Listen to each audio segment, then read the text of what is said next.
Hi செல்லக்குட்டீஸ். இன்றைக்கி நம்ம என்ன பார்க்க போகிறோம் அப்படின்னா, ஒரு ஆறு பேசுகிற கதையை இப்போது நம்ம கேட்க போகிறோம். கேட்கலாமா? வாங்க வீடியோக்குள்ளே போகலாம். நான் தான் ஆறு. இது என்னுடைய வரலாறு.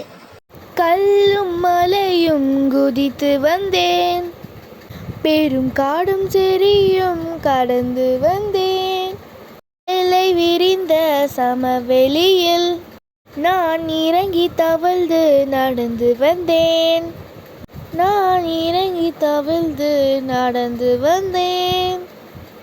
ஏறாத மேடுகள் ஏறி வந்தேன், பல ஏரி பூலங்களும் நிரப்பி வந்தேன்.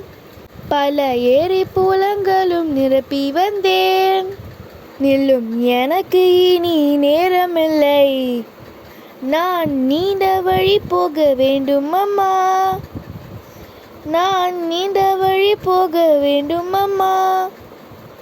இது ஆறு சொன்ன வரலாறு.